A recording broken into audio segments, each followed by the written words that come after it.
Hey guys, it's Woody the Unexceptional Gamer, and here's what happened. I put up Mail Monday yesterday, and there was a guy who mentioned not having any friends, and I empathized with him because I had gone through a similar period at one point where I kind of dumped my best friend because he became really racist. And after that, my YouTube inbox had filled up with a bunch of people asking for me to go into detail about this friend who became racist. So for you sensitive listeners out there, I want to let you know I'm going to drop the N-bomb as I tell this story. So hopefully you don't hold it against me too badly. But you can't tell the story accurately unless you do. So let's do it.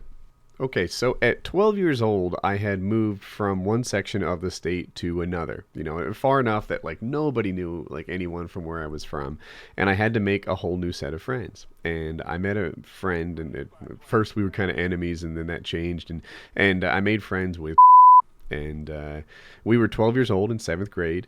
And the two of us hung out in the winter a ton. Every single day after school, we'd hang out together just about every weekend.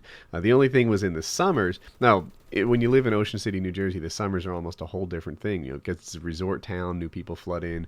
And for me, I surfed just about every day in the summer, and most of the kids got jobs. So we hung out a little less in the summer, but in the winter, it was constant. And we did this for years.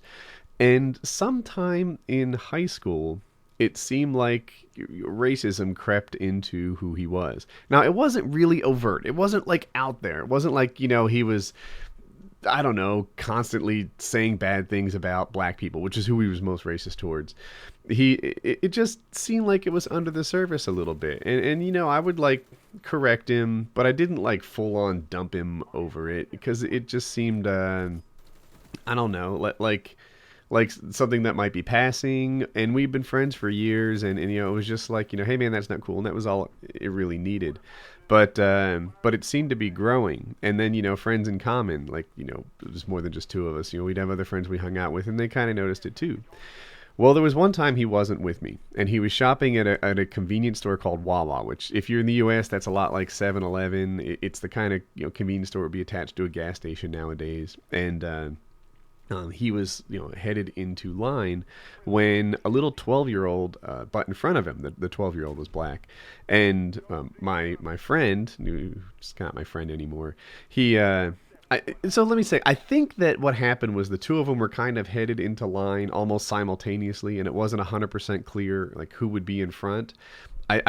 These are details I'm kind of filling in that I'm not positive about, but I think that the kid kind of sped up, his pace of walking so that he would be first in line, and that was that. And my friend said, "Fucking niggers always cutting in line." That's what he said, and this kid, was hurt by it, understandably, right? I mean, that's not right. So, that's how it went down. Anyway, it turned out my friend didn't have his wallet on him, so he went out to his truck. He just started driving and got his wallet, and he thought to himself, like, I know he really regrets going back, because he knew that the kid had gone to had gone outside and told like relatives or friends of his, whole clip to get a kill, Woody, told relatives or friends of his that he was getting bullied by my friend. And by the way, I think he was getting bullied almost exclusively because he was black, right? This is a bad thing. And so my friend gets his wallet and goes back into the store from his truck. And at this point, the 12-year-old, well, he wasn't the one that did the fighting. He had brought in a handful, I don't know, 3 to 5 adult black men with him. And these guys jumped my friend. They just beat him in a bad way. And I think at one point they picked up a magazine stand and dropped it on his head. And my friend ended up in the hospital. And he was beat up in lots of different ways, all kinds of bruised and battered. But the worst part of it was in his skull. Like there's the holes for your eyeballs. There was a triangular shaped like missing bone chip under his eye. I think it's called your orbital bone, like that part of your skull. And because of that, like muscles and the eye didn't move around. They had to like fix his skull, like reconstruct it in some way so that his eye would behave normally again. And they were able to do that. Like he got good medical care, and in long term he turned out okay. But this incident, which by the way, he's pretty much responsible for, took his racism that was developing and kicked that thing into turbo. So that it just became a big part of who he was. He was always like trying to seek revenge against black people in some way. He was always like, his mind was just burning and consuming cycles about how he didn't like black people, and it just became like a giant part of his psyche. And when it got there, I didn't want to be around him anymore. Like, I didn't like him.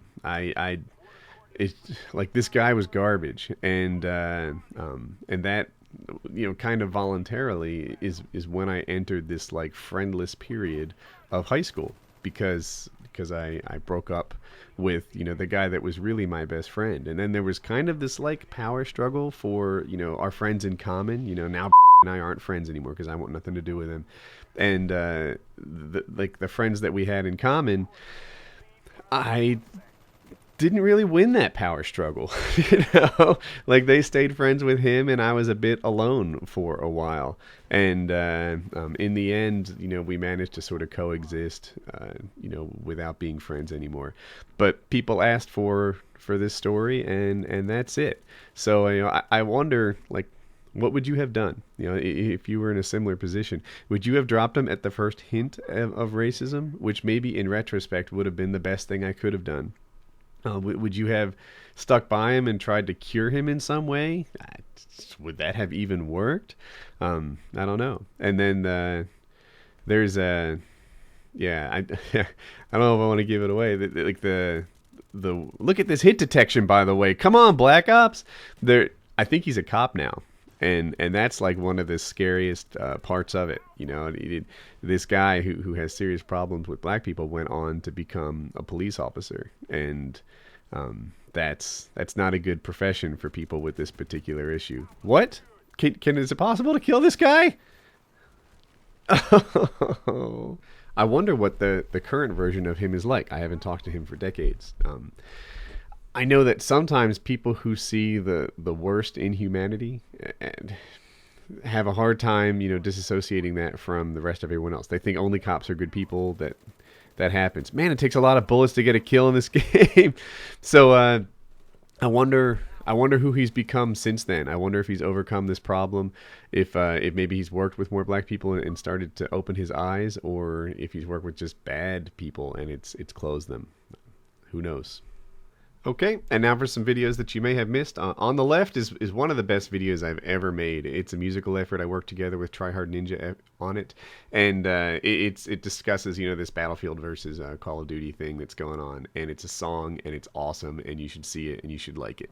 On the right is Mail Monday. It also came out well. Mail Mondays always go over well, and I talk about a guy who's having a hard time with a handicapped guy, and he's contemplating getting into a fist fight with him.